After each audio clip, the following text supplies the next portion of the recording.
Sean todos bienvenidos. Quiero agradecer la invitación y felicitar a la Asociación Científica Universitaria de Estudiantes de Medicina, Dr. Jacinto Covid, al comité organizador y a todos los que siguen día a día trabajando en pro de la academia. A continuación, vamos a desarrollar el tema de afectación neurológica del COVID-19.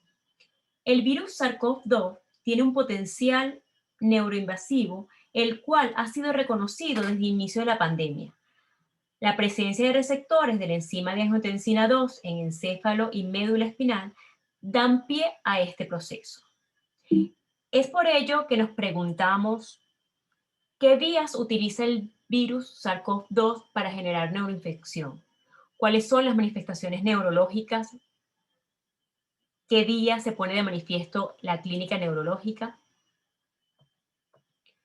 La afectación neurológica producida por el coronavirus SARS-CoV-2 puede ocurrir tanto en sistema nervioso central, en sistema nervioso periférico y musculoesquelético. Esto se debe a una serie de mecanismos que incluyen una infección directa al sistema nervioso, pero también por infección inmunomediada, como también por condiciones asociadas de tipo inflamatorio y de coagulación. El receptor de la enzima convertidores de angiotensina 2 juega un papel importante como mediador de enfermedades relacionadas con el coronavirus y su expresión en el daño a nivel neuronal. Numerosos estudios han demostrado un aumento sérico en los niveles de citocinas como resultado de la infección por SARS-CoV-2.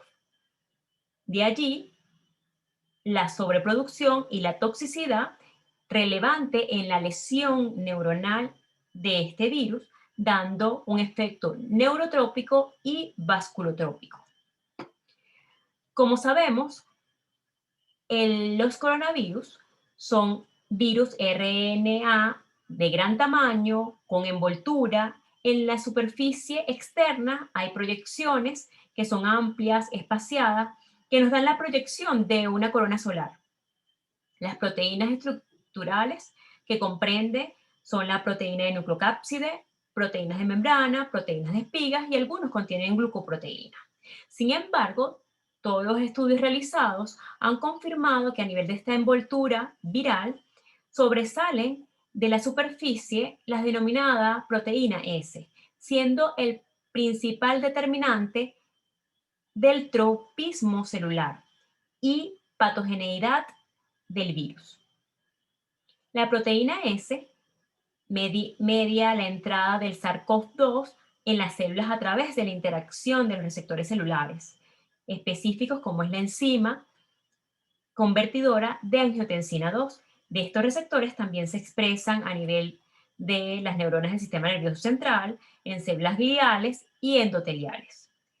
Utiliza el receptor de la angiotensina 2 como blanco para lograr la invasión celular, y dicho receptor se encuentra expresado tanto en epitelio respiratorio, corazón, riñón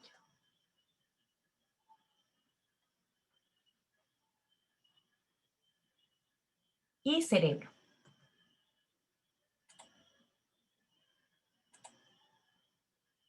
¿Cuál es la patogénesis de este virus?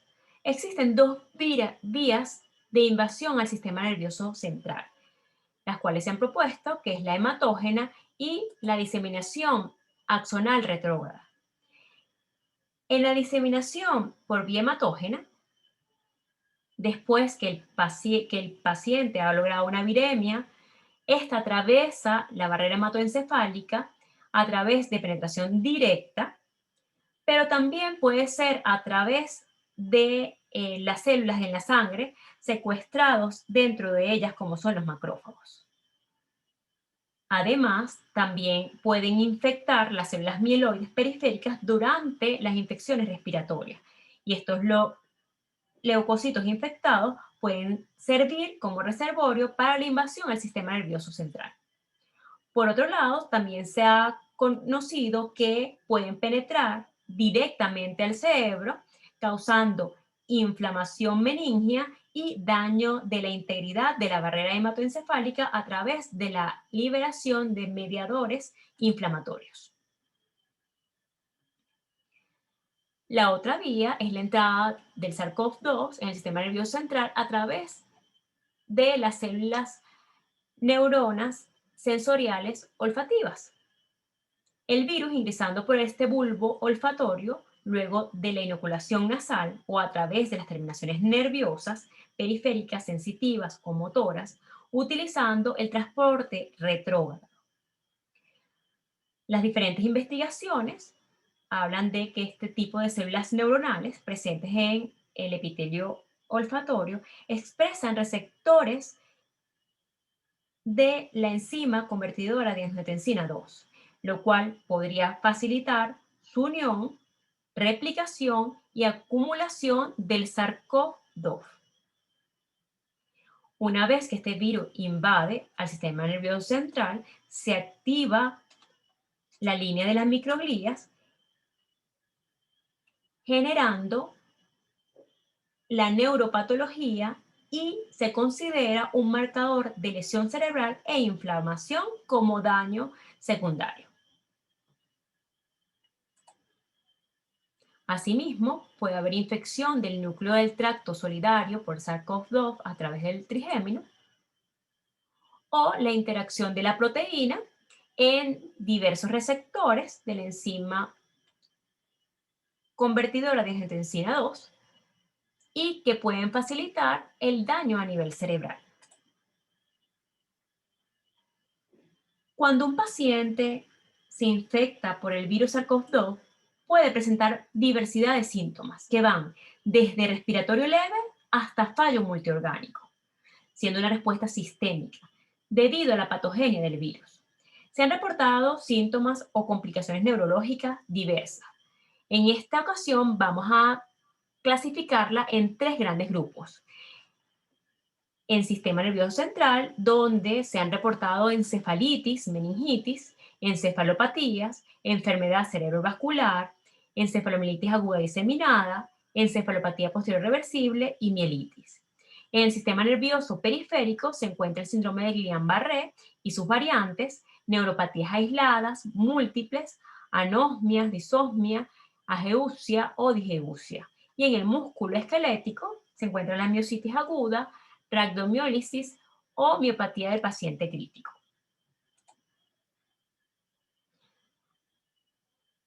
Cuando nos abordamos el sistema nervioso central,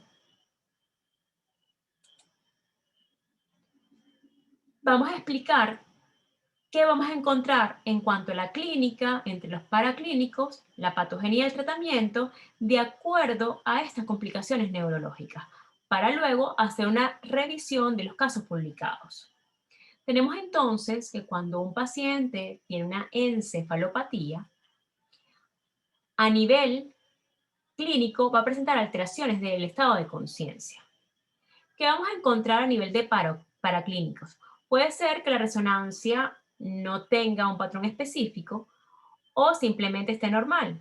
Asimismo, a nivel de electroencefalograma puede estar anormal lento con ondas difusas y a nivel de la punción lumbar puede estar normal con PCR para SARS-CoV-2 negativo. ¿A qué se debe esta patogénesis? La causa principal es por un fallo multiorgánico o hipoxemia.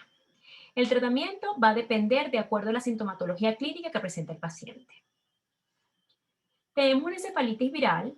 La presentación clínica va a ser alteración del estado de conciencia de esa persona más disfunción del sistema nervioso central. Se realiza una resonancia magnética dentro de los paraclínicos, puede estar normal o anormal. Dentro del electro puede estar dentro de lo normal, pero también puede reportar anormalidades focales o lento difuso. Y en líquido cefalorraquídeo va a estar reportada una pleocitosis con PCR para SARS-CoV-2 positivo. ¿A qué se debe esta complicación? En la patogénesis es debida a la neuroinvasión del parénquima cerebral. El paciente, de acuerdo a la sintomatología, podemos utilizar antiepilépticos si el paciente lo requiere o tratamiento sintomático. En las meningitis virales, la presentación clínica va a ser cefalea, fotofobia, rigidez de nuca, convulsiones, y dentro de los paraclínicos, a nivel de resonancia magnética, se va a observar un realce meningio.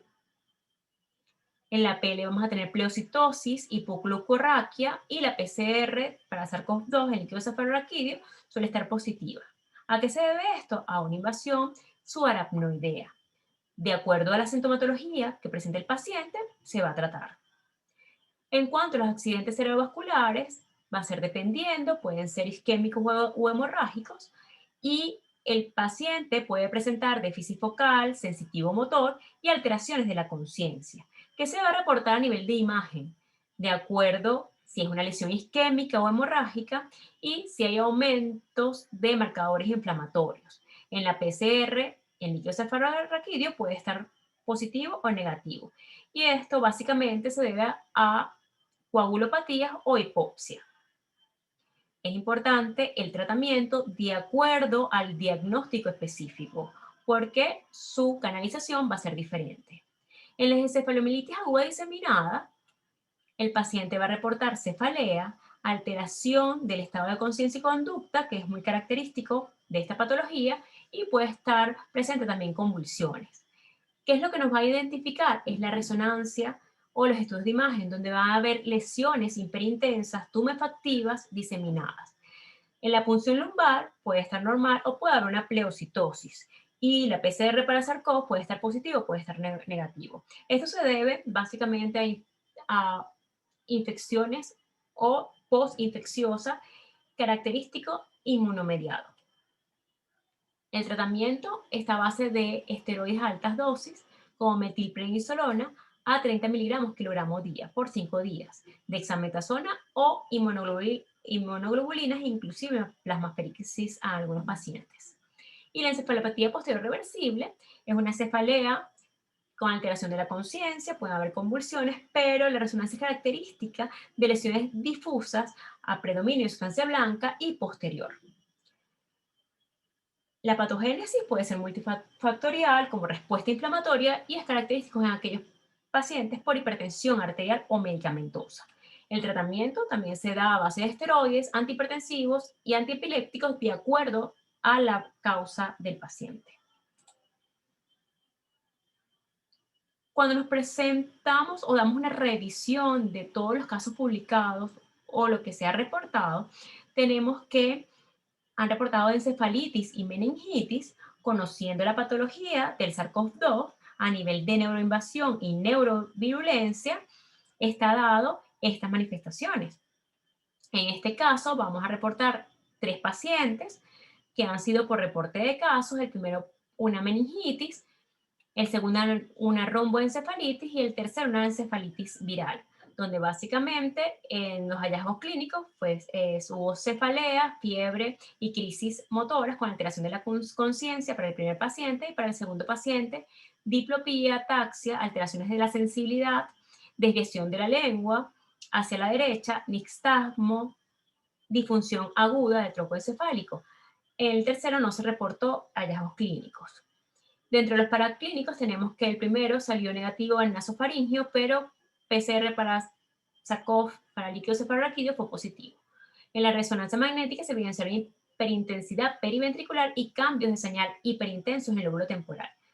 Para el segundo paciente, el líquido cefalorraquídeo no se realizó la PCR, sin embargo estaba sin alteraciones y en la resonancia habían lesiones con aumento de la intensidad, sobre todo en pedúnculos cerebelosos, que se extendía con una pequeña porción al cordón superior. Había edema, microhemorragia asociada y sin alteración supratentorial. Y en el último se realizó un líquido cefalorraquídeo con secuenciación genética para SARS-CoV-2. Las comorbilidades asociadas fue en el segundo que el paciente presentaba hipertensión arterial y glaucoma. En cuanto a la encefalopatía, esta disfunción cerebral reversible se ha reportado con mayor frecuencia en los pacientes infectados por SARS-CoV-2, no solo en pacientes adultos, sino también se han reportado casos de pacientes pediátricos que han sido menores de 18 años, inclusive un lactante de 6 meses de edad.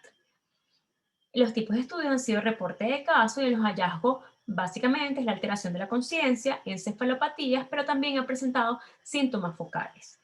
En los paraclínicos se ha visto cambios de intensidad de señal a nivel de imagen, sin embargo hay otros que no lo han presentado. A nivel del electroencefalograma, muchos han reportado una una actividad lenta, pero fíjense que el segundo paciente hubo reporte de 6 crisis electroclínicas, sobre todo a nivel de regiones temporales, los cuales, si nos fijamos, han sido las regiones más afectadas o las que se ha reportado con mayor descarga. Las comorbilidades asociadas en estos pacientes fueron hipertensión, diabetes mellitus, este paciente que tenía un VIH positivo tratado,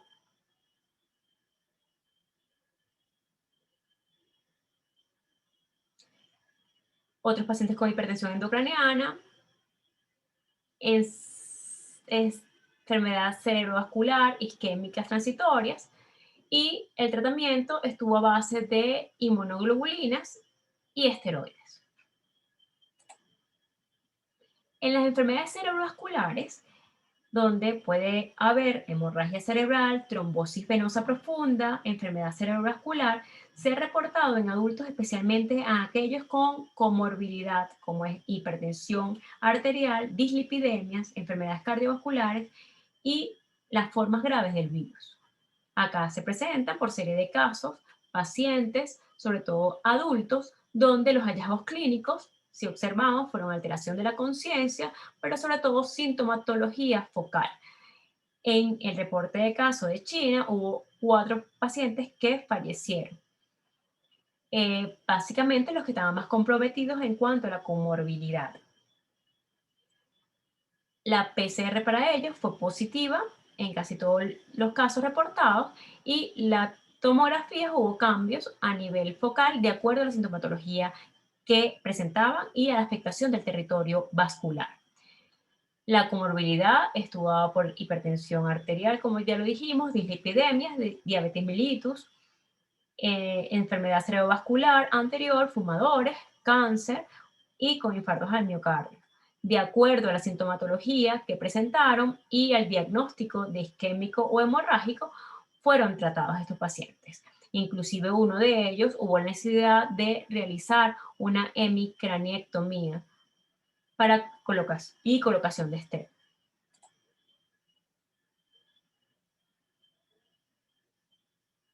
Esta es otra continuación de otros pacientes donde uno también hubo que hacerle un drenaje ventricular externo, otro también de casos que fallecieron y a otro se le realizó una cirugía para solución de la hemorragia y la aneurisma. Dentro de los trastornos desmielinizantes tenemos la encefalomielitis aguda diseminada y la encefalopatía posterior reversible.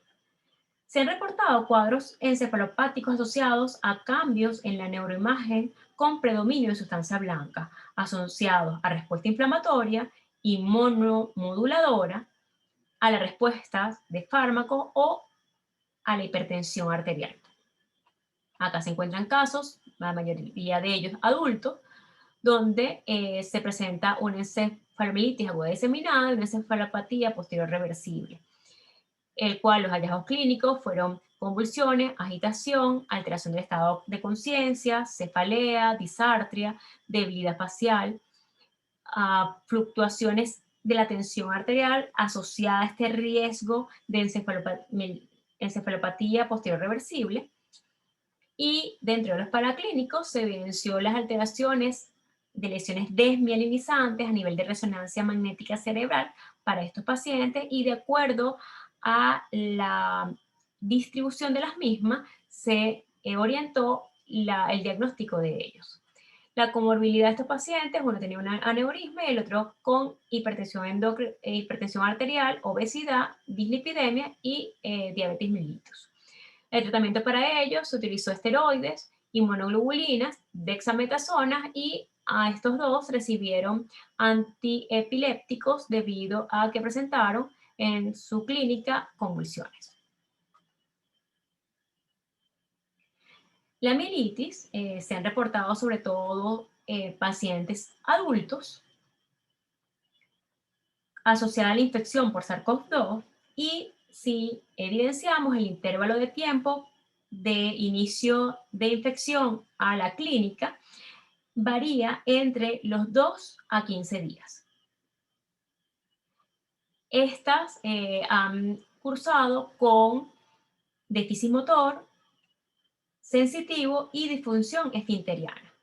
Dentro de los paraclínicos podemos observar que están positivos el hisopado faríngeo en la mayoría de los pacientes, el líquido cefalorraquídeo en muchos, aunque no fue realizado, en otros cursó con una pleocitosis mononuclear y una hiperproteinorraquia.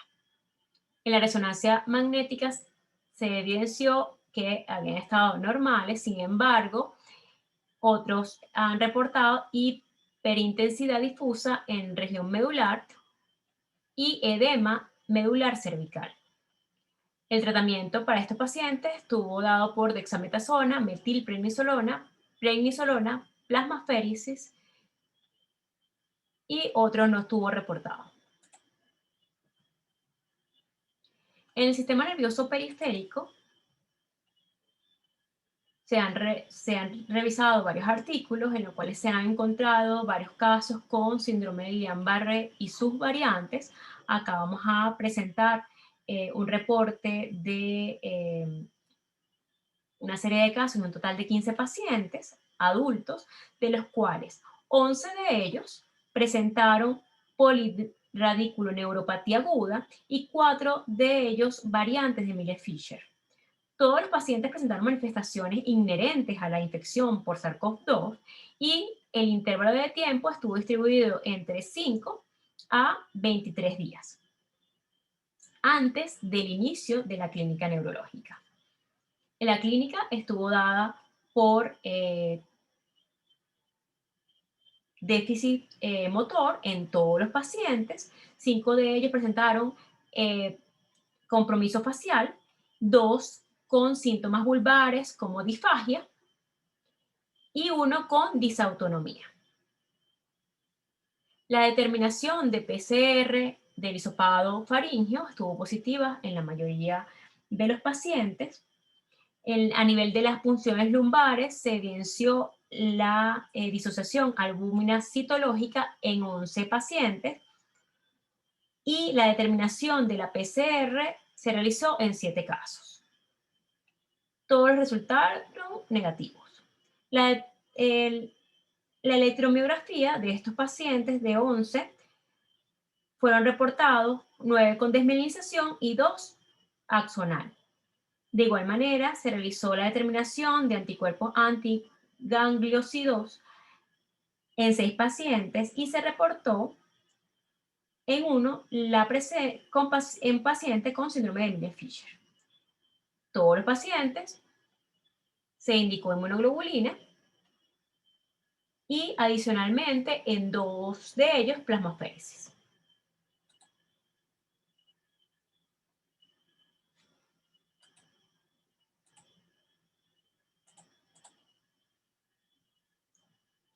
Dentro de la sintomatología de disfunción olfatoria y gustativa, es importante resaltar que esta ha sido una de las manifestaciones neurológicas más comunes del SARS-CoV-2, con frecuencias que varían ampliamente en los estudios desde 5% hasta 86%, donde está representada por anosmia y disosmia, y ageusia y desgeusia. Típicamente, esto no está acompañado ni con congestión nasal ni con rinorrea, y es una forma de presentación clínica temprana en los pacientes infectados. Inclusive se han reportado casos como sintomatología aislada dentro de esta infección. En cuanto a la afectación musculoesquelética, tenemos entonces que la miopatía, siendo una injuria muscular esquelética, ha sido reportada en pacientes COVID con una frecuencia que varía entre 10.7 a 26%, con una proporción que incrementa de acuerdo a la severidad. También han sido reportados casos de rhabdomiólisis en un 0.2 a 1.1% de los pacientes y de una forma más severa la miopatía del paciente crítico, donde no hay reportes de histopatología muscular. Sin embargo, tampoco hay descritos estudios de electromiográficos en estos pacientes. A nivel de neuroimagen, en pacientes con afectación neurológica por COVID, está acompañado del diagnóstico neurológico que se ha realizado. Sin embargo, antes de realizar la presentación de todos los casos publicados, vamos a recordar qué es lo que vamos a ver en las imágenes de acuerdo a las entidades neurológicas. Si tenemos un paciente con encefalopatía, a nivel de resonancia cerebral, pueden haber cambios no específicos o una resonancia normal. Si el paciente tiene una meningitis viral, se puede observar un realce meningio. Si el paciente está con SB isquémico, de acuerdo a la tomografía o resonancia, se puede observar hipodensidad, ligera pérdida en la definición de los límites, y a nivel de resonancia, de acuerdo si es hiperagudo o subagudo, se va a ver isointenso o con intensidad reducida, de acuerdo también al territorio afectado.